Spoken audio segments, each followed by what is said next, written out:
नमस्कार दोस्तों। एक बार फिर से स्वागत है आप सभी का अटल टीचिंग सेंटर के डिजिटल चैनल पर। और आज हमारे वॉइस की श्रृंखला जो हमने पिछले वीडियो में एक्टिव वॉइस और पैसिव वॉइस बेसिक से सीखने की कोशिश करी, कि हमने सीखा कि एक 15 मिनट में जो है कैसे आप बिल्कुल एक जो बड़े स्ट्रक्चर में हम टेंसेज में उलझ जाते हैं, किस तरह से रूल्स बनते हैं। तो वो हमने बिल्कुल शॉर्ट वीडियो में टू द पॉइंट, और मुझे लगता है आपको पसंद भी आया होगा वो वीडियो। कम समय में बिल्कुल आप समझ गए कि भाई हाँ, इस तरह से चेंजेस होंगे टेंसेज में। और उसके लिए धन्यवाद, आपके सपोर्ट के लिए, प्यार के लिए। और मैं आगे बढ़ के ऐसे ही काम अच्छा करता रहूँगा और बेहतर परफॉर्मेंस देने का पूरा प्रयास करूँगा। और उम्मीदों पे खरा उतर के आप लोगों की जो जॉब की या फिर जहाँ से भी आप देख रहे हैं उसको जो है पूरा करने का मैं प्रयास करूँगा, अपने बेस्ट देने की मैं कोशिश करूँगा दोस्तों। तो इसी श्रृंखला में लास्ट वीडियो में हमने एक्टिव पैसिव वॉइस की बेसिक को सीखा। हमने सीखा कि किस तरह से अलग अलग टेंसेस को हम जब एक्टिव वॉइस में से पैसिव वॉइस में जाते हैं तो किस तरह से परिवर्तित करते हैं। इसी क्रम में कुछ एक्सेप्शन और कुछ स्पेशल केसेस, कुछ एडवांसमेंट उसमें हम लेके आए हैं। और इसी रूप में मैं सीधे आपको उसी क्रम में शुरू करता हूँ। कोशिश करूंगा बिल्कुल आपको समझ में आए अच्छे से। और बाकी कमेंट सेक्शन में मैं जैसा कहता हूँ कि आप अपने जो है प्रॉब्लम्स को बता सकते हैं, ताकि मैं उस पर विचार करके और बेहतर कर सकूँ और उसका रिप्लाई कर सकूँ। तो दोस्तों, स्पेशल केसेस ऑफ वॉइस या एक्टिव वॉइस और पैसिव वॉइस। तो इन्फिनिटिव क्या होता है दोस्तों, कि जब भी किसी वाक्य के अंदर टू प्लस वर्ब की फर्स्ट फॉर्म, हमेशा याद रखिएगा वैसे भी कि ये शब्द आपको याद रहे या नहीं रहे, कि टू के साथ में जो है हमेशा वर्ब की फर्स्ट फॉर्म आती है दोस्तों।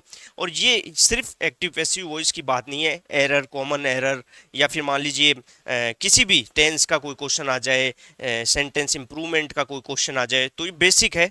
हम कई बार बहुत उलझ जाते हैं और पता लगता है छोटी सी बात कि टू के साथ थर्ड फॉर्म दे देगा, वो सेकंड फॉर्म दे देगा। बट हमेशा याद रखिए टू के साथ वर्ब की फर्स्ट फॉर्म ही आएगी दोस्तों। तो इसी को इन्फिनिटिव जो है केस कहते हैं। इन्फिनिटिव केस इसको हम कहते हैं। तो इसमें क्या होता है, टू प्लस वर्ब की फॉर्म, इसको कभी भी परिवर्तित करना है पैसिव में तो to plus be plus verb की थर्ड फॉर्म जो है, हमेशा मैंने जैसे कहा कि वर्ब की थर्ड फॉर्म जो है वो पहचान होती है पैसिव वॉइस के मेन जो है वाक्य की। और बी, ये इस तरह से टू प्लस वर्ब की फॉर्म फर्स्ट फॉर्म, तो टू और बी लगा दीजिए प्लस वर्ब की थर्ड फॉर्म लेके आ जाइए। जैसे कि he is to read newspaper, कि उसको न्यूज़पेपर पढ़ना है, उसके द्वारा न्यूज़पेपर पढ़ना, इस तरह से हम परिवर्तित करना चाहेंगे। तो he is to read newspaper, तो इसका हम कैसे करेंगे, इसका पैसिव हम कैसे बनाएंगे, एक एक्टिव वॉइस में वाक्य है। तो जैसा कि मैंने बताया था, न्यूज़पेपर,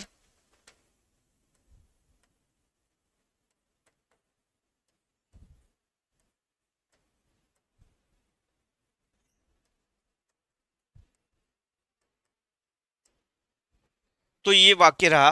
तो कैसे बना, ये जो था एक्टिव में था दोस्तों क्वेश्चन, और ये पैसिव में। मैंने जैसा कि लास्ट क्लास में बताया था कि जो सब्जेक्ट है, जो सब्जेक्ट है वो क्या बन जाएगा,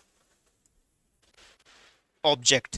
और जो यहाँ पे ऑब्जेक्ट है एक्टिव वॉइस का, वो बन जाएगा इसका सब्जेक्ट।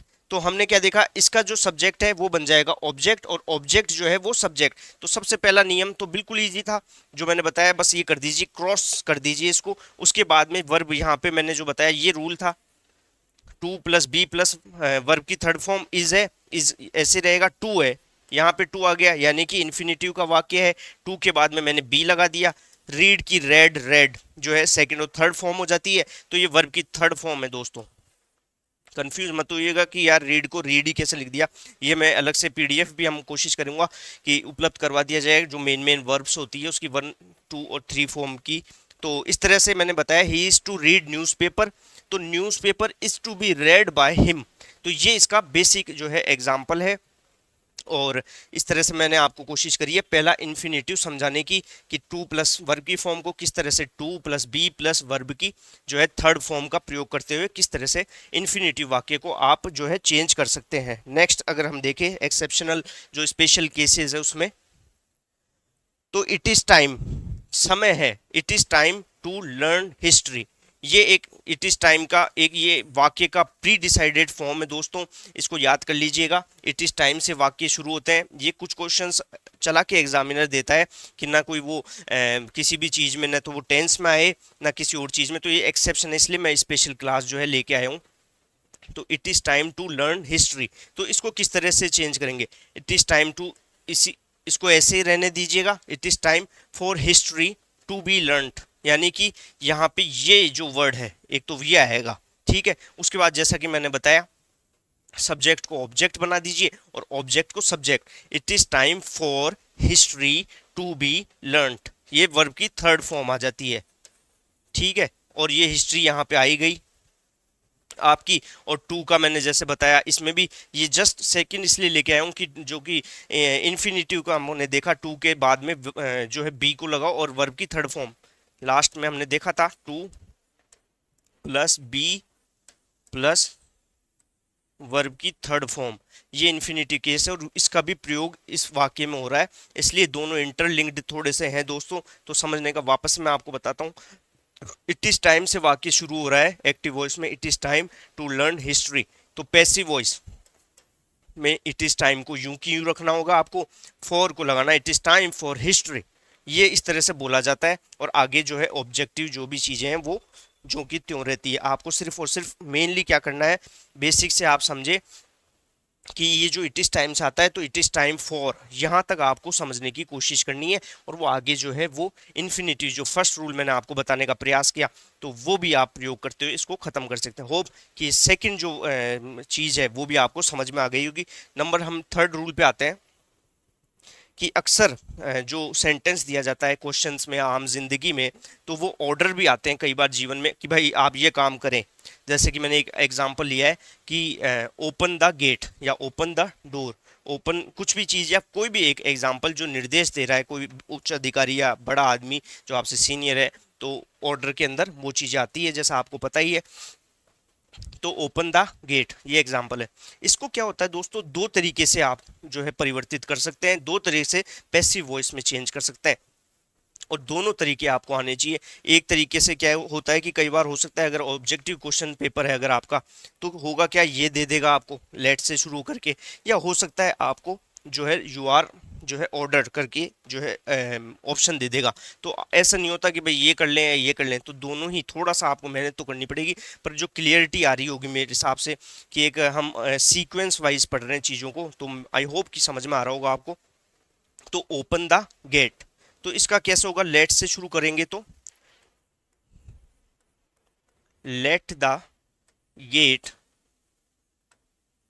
बी ओपन, ये है दोस्तों। तो लेट से शुरू कर दीजिए, वही ऑब्जेक्ट को सब्जेक्ट बनाना होगा। तो द गेट को जो है यहाँ पे हम देख पा रहे हैं ये जो है ऑब्जेक्ट है, तो इस तरह से द गेट को आप सब्जेक्ट बना लीजिए। लेट से तो हम चालू कर ही रहे हैं, तो let the gate be open verb की थर्ड फॉर्म। तो ये कुछ चीजें हैं बिल्कुल सिंपल वे में मैंने आपको बताया। फिर कुछ एग्जांपल्स या ऑप्शंस इस तरह से भी आ सकता है, तो इसमें क्या करोगे आप, you are ordered to open the gate, बिल्कुल इजी वे में है दोस्तों।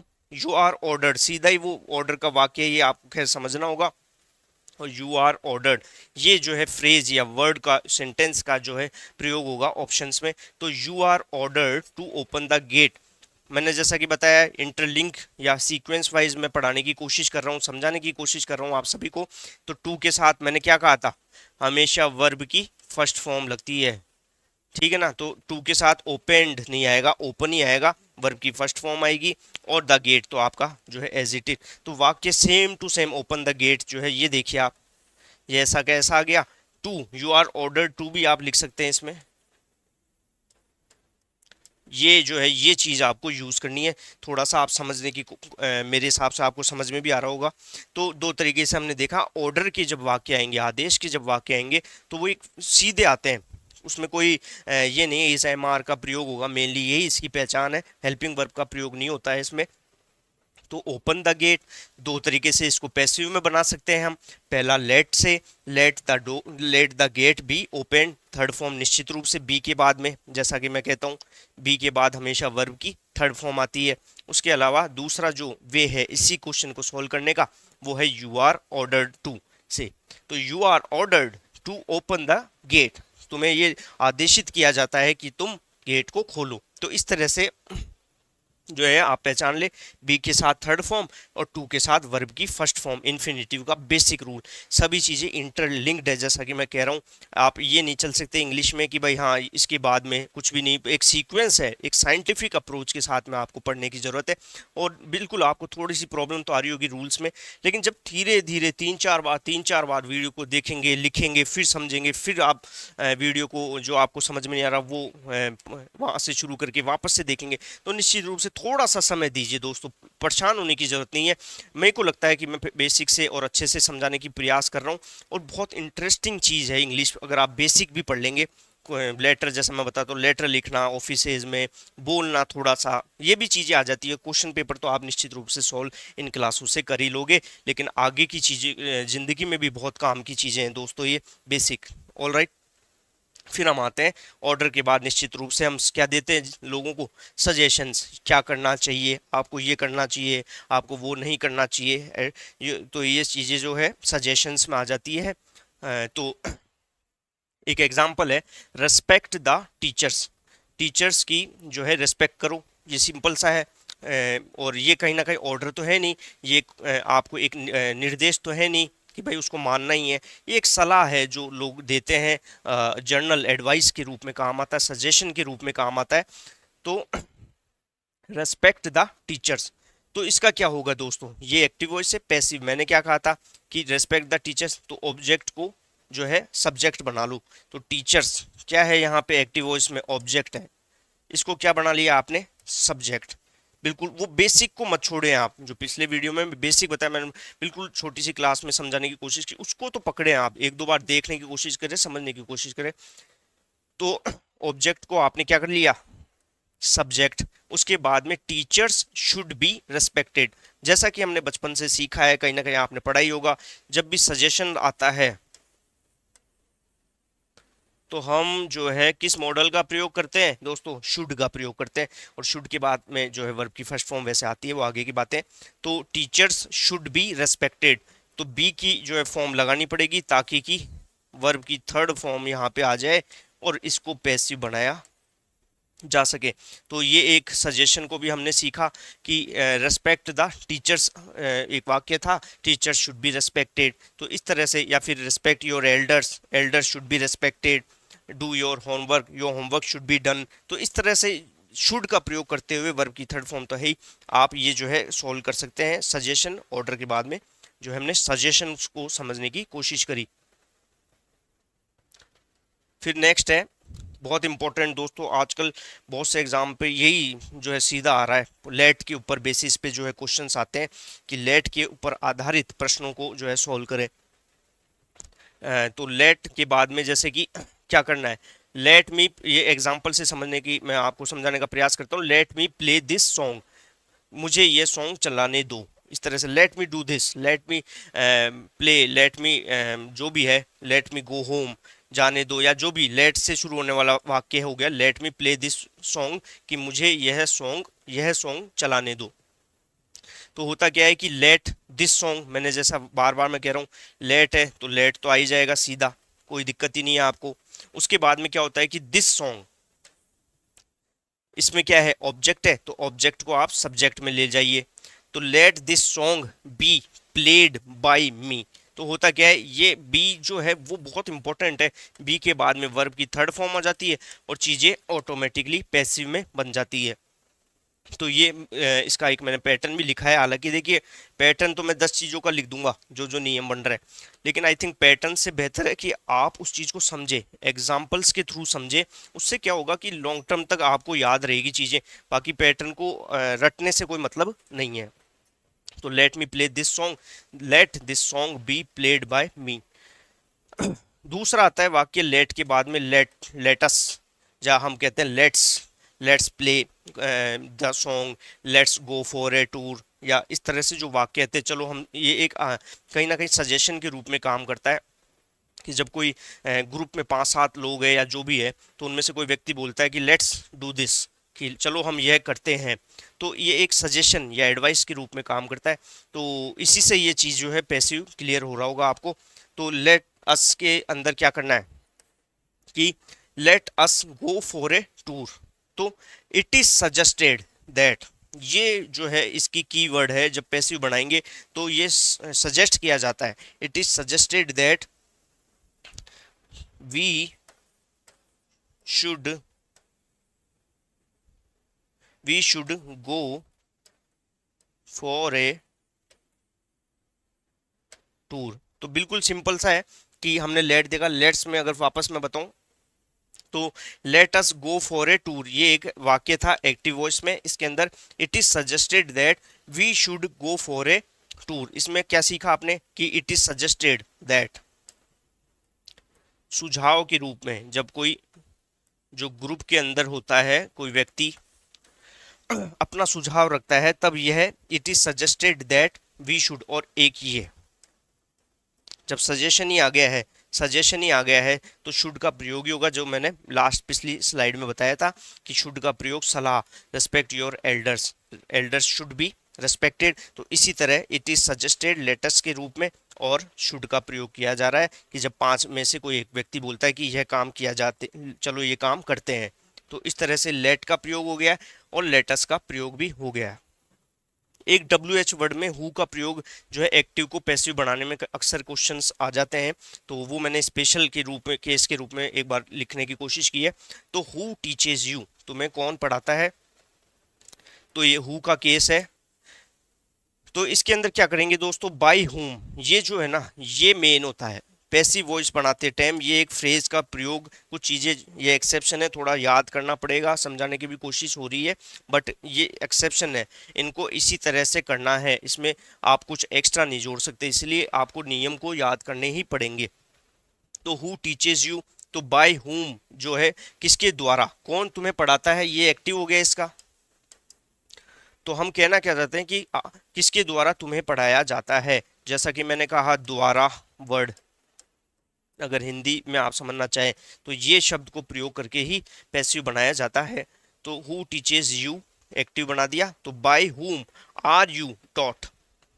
अब ये बहुत इंपॉर्टेंट है दोस्तों कि जब एक्टिव वॉइस और पैसिव वॉइस में जैसा वाक्य होता है वैसा ही उसका सेंस होना चाहिए, बस ये दोबारा या कहने का तरीका सिर्फ बदलता है, इसमें ना कोई टेंस बदलता है, ना कोई वाक्य को बात बदलती है। यानी कि डायरेक्ट इनडायरेक्ट, यानी कि नेक्स्ट टॉपिक जब हम नरेशंस पढ़ेंगे तो उसमें क्या होता है कि भाई वाक्य का वो भी सेंस भी बदल जाता है और पास्ट टेंस का प्रयोग उसमें मैक्सिममली किया जाता है हर वाक्य को, तो वो खैर आगे की बातें हैं। तो इसके अंदर जो है सेंस नहीं बदलना चाहिए, मतलब कि यहाँ प्रश्न है तो ये भी प्रश्न में ही आएगा, 4 में से 2 या 1 ऑप्शन तो प्रश्न ही नहीं होगा, तो वो वैसे ही कट जाएगा दोस्तों।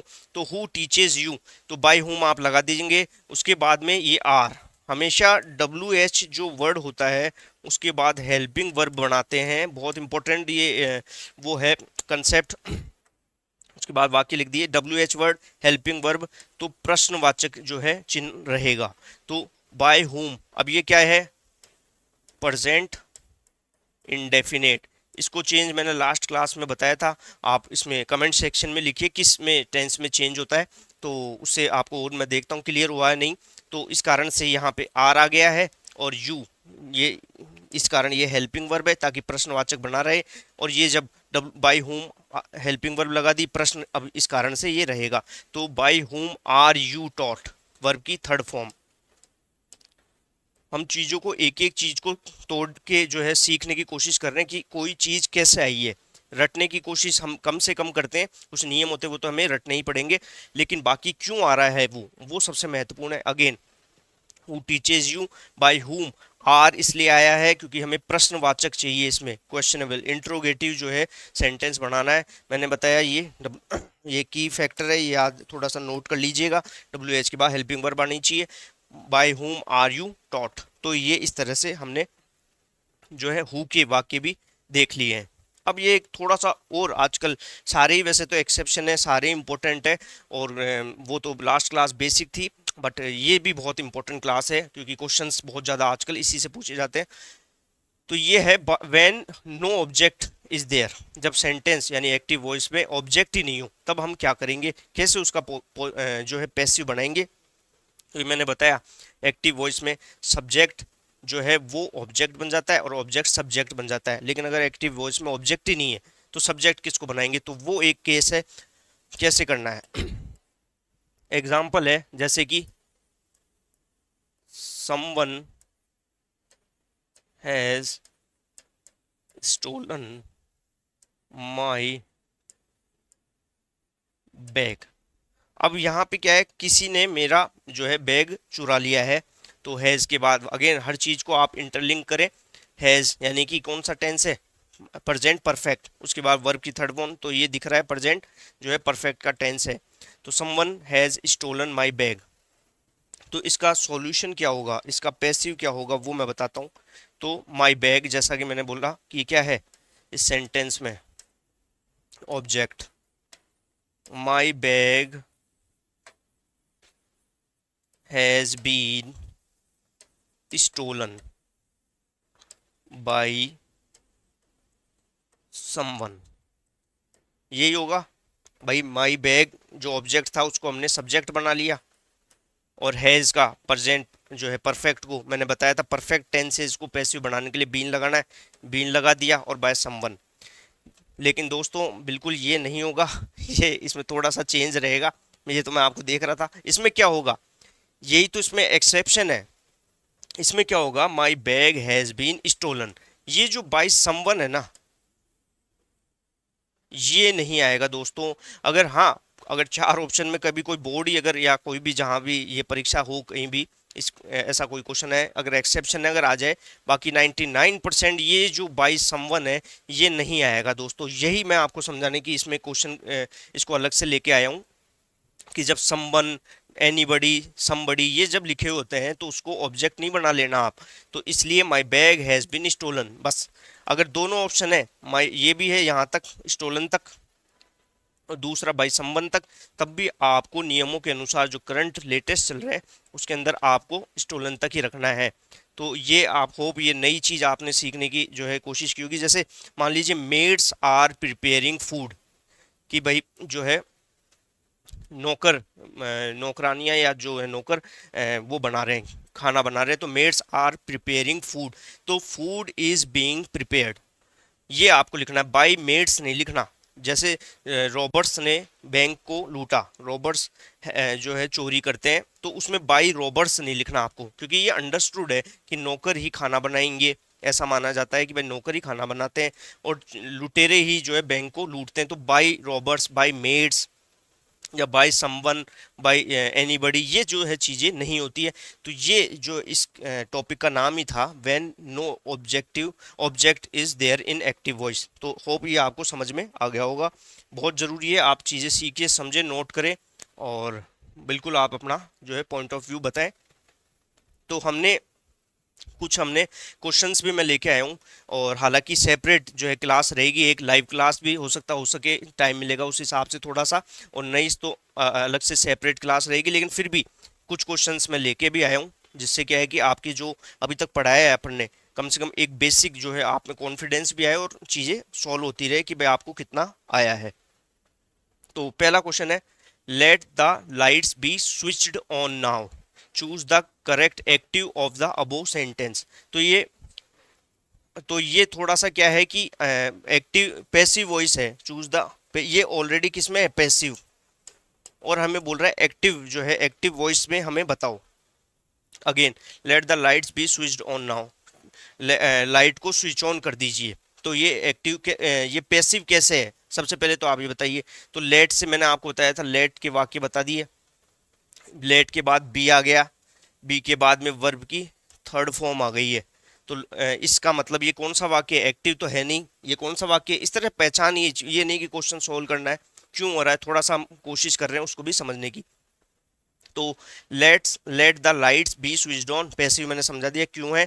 अब चारों इसको ऑप्शंस को हम देखते हैं। नंबर वन है switch on the lights then. दूसरा है let's switch on the lights now, switch on the lights now, switch be the lights now. तो अब इसको देखिए आप, सबसे पहले लेट से वाक्य शुरू हुए, तो switched on the lights then कोई मतलब नहीं है इसका। दूसरा लेट स्विच्ड द, ये भी कोई वाक्य ही नहीं बन रहा लेट के बाद, let switched on the lights now. फिर number C switch on the lights now. Third switch be the lights now. तो निश्चित रूप से दोस्तों इसका सी ऑप्शन जो है करेक्ट है। कैसे कि स्विच ऑन द लाइट्स, आप खुद ही करके देख लीजिए कि स्विच ऑन द लाइट्स ये क्या है कि लाइट को ऑन कर दीजिए अभी।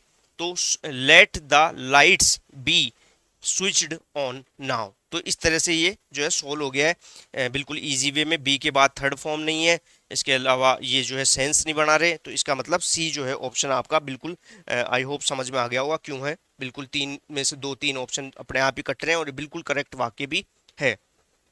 Number two, he looked after the children well, which of the following is correct passive voice. ये हाई कोर्ट में जो है एलडीसी के एग्जाम में भी ये आया हुआ है। तो he looked after the children when well, उसने जो है बच्चों की देखभाल अच्छे से की है। तो हम ये देख रहे हैं कि भाई इसका पैसिव क्या है, ये एक्टिव हो गया। तो लुक्ड आफ्टर ये है क्या, सिंपल पास्ट को दर्शा रहा है। तो ये किस में चेंज हो जाएगा, वॉज वर में। तो the children will be look after the children, तो ये पहला द चिल्ड्रन विल बी ये तो आएगा नहीं। Look after the children well, ये भी ये तो आदेश कर रहा है। The children were well looked after, बिल्कुल ये सही लग रहा है। अगला भी देख लीजिए, हमेशा ये भी देखिए कि ये नहीं आपको लग रहा है सी, अगला भी चारों ऑप्शन देख लीजिए। Well looked after were the children, कोई मतलब नहीं, सेंस ही नहीं बन रहा। तो ये C option again. The children हमने ये ले लिया, द चिल्ड्रन इसको सब्जेक्ट बना दिया द, और ये पास्ट सिंपल पास्ट है उसको हमने क्या किया है पास्ट कंटिन्यूस में चेंज भी कर दिया है। वेल लुक्ड आफ्टर जो है वर्ब की थर्ड फॉर्म भी आ गई है। तो नंबर टू भी क्वेश्चन सेट हो गया। Number third, India had eradicated smallpox by 1975। ये क्वेश्चन भी जो है इसको चेंज इनटू पैसिव करना है और हाई कोर्ट में आ चुका है ये। इंडिया हैड एरेडिक्टेड, सबसे पहले पहचान होनी चाहिए आपको ये क्या है, पास्ट परफेक्ट। ठीक है, अब पास्ट परफेक्ट में क्या है, चाहे प्रेजेंट परफेक्ट हो चाहे पास्ट परफेक्ट हो, हमको क्या लगाना है, बीन। तो हम पहले क्या देखें, स्मॉल पॉक्स वॉज एरेडिक्टेड, ये नहीं लग रहा भैया। स्मॉल पॉक्स वर एरेडिक्टेड, ये भी नहीं है। हैड बीन, यहाँ बीन दिख गया मुझे, यानी कि ये लग रहा है अभी तक।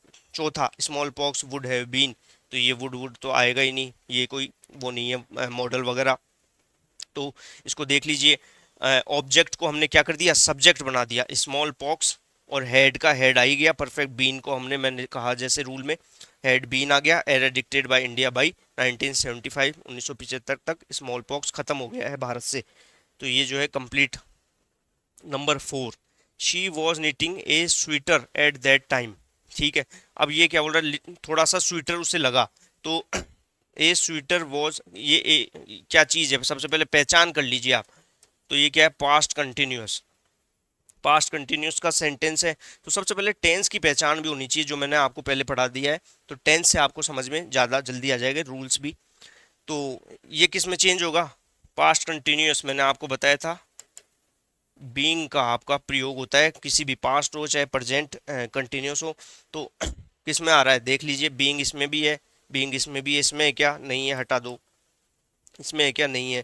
अब ये दो आ जाते हैं, a sweater was being knitted by her at this time या that time. She was knitting a sweater at that time. बिल्कुल मैंने जैसे बताया कि अर्थ जो है एक्टिव से पैसिव में अर्थ चेंज नहीं होना चाहिए, इसके अलावा जो है टेंस भी चेंज नहीं होना चाहिए। तो इसीलिए पहला जो ऑप्शन है, क्योंकि दैट टाइम यहाँ पे भी आ रहा है, तो इसी कारण से पहला ऑप्शन। ये बिल्कुल छोटी सी मिस्टेक है, कई बार अपन को देखने में दिक्कत हो जाती है। तो स्लोली आप पढ़ें सेंटेंस क्या कह रहा है और आगे बढ़े। तो चौथा क्वेश्चन भी आपका हो गया। नंबर फिफ्थ आप देख लीजिए, फिफ्थ में क्या है, मंथन इज वाटरिंग द प्लांट्स, पेड़ों में पानी दे रहा है। तो ये इस तरह से बता रहा है। चेंज इनटू पैसिव वॉइस, से लिखा हुआ आ भी सकता है और नहीं भी आ सकता, पहचानना खुद को है कि भाई इसके बाद वर्ब की फोर्थ फॉर्म यानी कि आईएनजी फॉर्म लग रही है। तो इसका मतलब कौन सा है, ये पास्ट ओ प्रेजेंट कंटिन्यूअस। तो प्रेजेंट कंटिन्यूअस किस में चेंज होगा, कुछ भी चेंज नहीं होगा, प्लस हम सिर्फ और सिर्फ बताया मैंने जैसे बीइंग लगा देंगे। तो प्लांट्स आर, अब बीइंग देख लो इसमें है क्या, है ही नहीं। यहाँ दिख रहा है, यहाँ भी दिख रहा है, और ये इन दो में से देख लो आप। तो मैंने जैसा बताया कि ऑब्जेक्ट जो है वो क्या बन जाता है, सब्जेक्ट। ये रिवाइज भी हो रहा है आपका इन क्वेश्चनों से, और क्वेश्चन आए भी है तो बहुत इफेक्टिव हो जाएगा आपके लिए। तो द, ये जो है ऑब्जेक्ट है, इसको सब्जेक्ट बना लो। तो द प्लांट्स आर जो है बीइंग वाटर्ड बाय मंथन, वर्ब की थर्ड फॉर्म भी आ गई, बाई का प्रयोग भी हो गया, सब्जेक्ट को ऑब्जेक्ट भी बना दिया है, ये उसका जो सब्जेक्ट है उसको ऑब्जेक्ट के रूप में भी ले लिया है, और ये जो है इसका ऑब्जेक्ट कहाँ गया है, सब्जेक्ट के रूप में भी आ गया है। तो इस तरह से ये क्वेश्चन भी हो गया। नंबर जो है 6, have you heard the news, क्या तुमने जो है न्यूज़ सुनी। अगेन ये लिखा हुआ है एग्जाम का, have you heard the news किसका है, ये सबसे पहले पता लगाओगे, प्रेजेंट परफेक्ट का है। क्या आता है इसके अंदर, आप बताइए, कमेंट सेक्शन में लिखिए, तो आपको पता ही है क्या चीज़ है। और इसके अंदर कुछ भी नहीं है, बीन का प्रयोग होता है वैसे तो हैव बीन देखूंगा मैं, have the news heard by you, have the news been heard by you, the news has been heard by you, और हैज़ द न्यूज़, तो ये इसको तो हटा देंगे, बीन है ही नहीं भाई, पहले ऑप्शन में बीन है ही नहीं। दूसरे में जो है the news has been heard by you, ये क्यों नहीं है, क्योंकि ये सेंस बदल रहा है, ये इंटेरोगेटिव को एफर्मेटिव में बदल रहा है। सेंस मैंने कहा कि जब प्रश्न आ रहा है यहाँ पे, तो ये प्रश्न नहीं देख लें आप, उसका सेंस भी पढ़ना पड़ेगा, तो ये सेंस नहीं बन रहा, तो इसलिए ये हट गया। तो अगेन मैं क्या कह रहा हूँ कि भाई प्रश्नवाचक है तो प्रश्न इंट्रोगेटिव ही रहना चाहिए सेंटेंस। तो अब ये दो बच गए, तो हैज़ और have the news been heard by you. तो होता क्या है कि जब न्यूज़ होती है ना वो सिंगुलर है दोस्तों, न्यूज़ को एक एस से वो मत कर लीजिए कि भाई ये प्लूरल है। तो न्यूज़ जो होता है सिंगुलर सब्जेक्ट के रूप में प्रयोग होता है, और सिंगुलर के साथ जैसा कि मैंने बताया हैज़ और हैव में क्या प्रयोग आता है, हैज़, तो निश्चित रूप से हैज़ आएगा, has the news been heard by you. तो डी ऑप्शन जो इसका सही है। तो अगेन आपने समझ लिया होगा, सेंस जो होता है वो चेंज नहीं होना चाहिए, सबसे मेन यही है एक्टिव पैसिव में। इसके अलावा रूल आपको पता होने चाहिए, लास्ट क्लास में बताया मैंने कि टेंसेस को बिल्कुल शॉर्ट में बताने की कोशिश करिए, किस तरह से परिवर्तित बेसिक चीज़ों से कर सकते हो। बाकी जब चार ऑप्शन आते हैं तो चारों को पढ़ें, हो सकता है आपको थर्ड ऑप्शन सही लग जाए, तो ऐसा नहीं कि उसको टिक मार दे, फोर्थ को भी पढ़ें, तो चारों तक पहुंचे क्यों नहीं है, ये अप्रोच थोड़ी सी होनी चाहिए इंग्लिश में क्वेश्चन को सॉल्व करने की। उससे क्या होगा कि गलती से भी गलती नहीं होगी। Next, someone seems to have made a terrible mistake। जो आज की क्लास में हमने सीखा था कि भाई स्पेशल केसेस में, तो समवन यानी कि जब ऑब्जेक्ट का क्राइसिस हो, ऑब्जेक्ट हमारे पास में स्पष्ट ना हो, तो हमें किस तरह से उसको पैसिव में चेंज करना है। तो someone seems to have made a terrible mistake, तो अब आप आ जाइए, ये जो है निश्चित रूप से क्या है, ऑब्जेक्ट, ये बन जाएगा सब्जेक्ट। तो ए टेरिबल मिस्टेक जो है ए सी और डी में है, a terrible mistakes seems to have been made, ठीक है, ये लग रहा है a terrible mistake seems to have made, ये भी नहीं आएगा क्योंकि ये किस में आ रहा है, हैव आ रहा है। तो ये कौन सा टेंस है, टेंस मैंने बताया प्रेजेंट परफेक्ट, इसमें क्या लगाना है, अगेन बीन का प्रयोग होगा। तो बीन अगर आप देखें तो इसमें बीन का प्रयोग नहीं हो रहा, इसमें a terrible mistake seems to have made नहीं हो रहा, a terrible mistake have been seems to have made दो बार आ गया, नहीं बैठेगा बिल्कुल। इसके अलावा अब बचे बी और सी, इट सीम्स, तो यहाँ से मैंने जैसे बताया कि जो ऑब्जेक्ट है उसको सब्जेक्ट बना लीजिए। तो a terrible mistake seems, a terrible mistakes seems to have been made, बिल्कुल सही। तो इसका जो है ए ऑप्शन आ जाएगा, सीधा उत्तर जो है ए ऑप्शन आ जाएगा कि भाई a terrible mistake seems to, seems का वो आ ही गया, हैव बीन, ये जो है बीन का प्रयोग इस वर्ड में कर ही लिया है, तो इस कारण से इसका उत्तर जो है ए हो जाएगा। और हाँ, इसके अंदर मैं बोला कि बाय समवन नहीं आएगा, जैसा कि मैंने इस क्लास में बताया था कि भाई ये नहीं कि आप बाय समवन कर दे, हालांकि अगर दो ऑप्शन सेम से होते और बाय समवन भी दे रखा होता तब भी आपको वही यानी कि ए करना होता। बाय समवन जो है अंडरस्टूड होता है, इसलिए उसको हम नेग्लेक्ट करते हैं।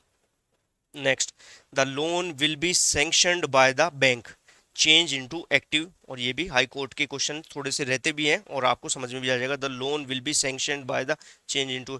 अब सबसे पहले ये बोल दिया, हालांकि इसने नहीं भी बोला होता तो अब कैसे पता पड़े कि ये पैसिव है या फिर एक्टिव है।